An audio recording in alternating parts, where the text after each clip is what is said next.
যে আকাশ একসময় ইসরায়েলের জন্য অবাধ্য মনে হতো, আজ তা ইরানের ক্ষেপণাস্ত্রের নিয়ন্ত্রণে। চারদিকে শুধু সাইরেনের আর্তনাদ, দিকবিদিক মানুষের ছুটাছুটি। তেল আবিবের আকাশ আগুনের গোলায় ঢাকা। বিশ্বকে ভয় দেখানো ইসরায়েল কি নিজেই এখন আতঙ্কে ডুবে আছে?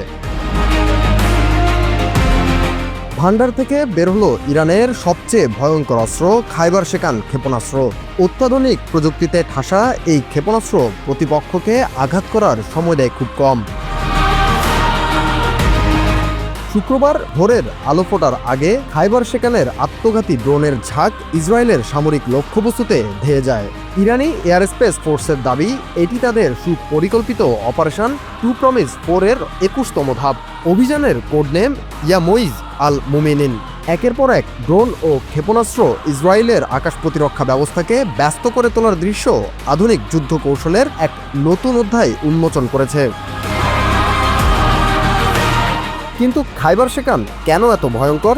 ভিডিওতে দেখা গেছে লক্ষ্যবস্তুর কাছে পৌঁছানোর পর মূল ক্ষেপণাস্ত্রটি মাঝপথে ভেঙে শত শত ছোট ছোট অংশে বা সাবমিউনেশনে বিভক্ত হচ্ছে।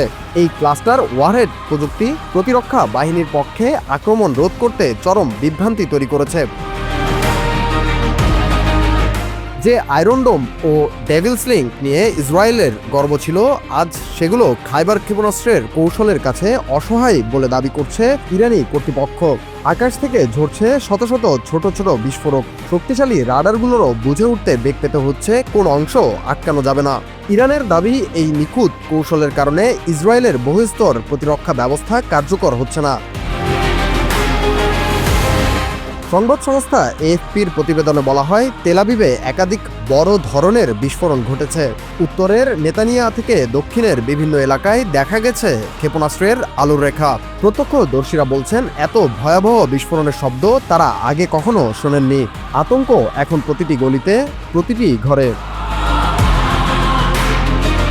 ইরানের খাত্তাম আল আনবিয়া সেন্ট্রাল হেডকোয়ার্টার্সের মুখপাত্র লেফটেন্যান্ট কর্নেল ইব্রাহিম জুলফাহারি জানিয়েছেন, 20টি ধাপে ইতোমধ্যেই 2000 ড্রোন ও 600 ক্ষেপণাস্ত্র নিক্ষেপ করা হয়েছে।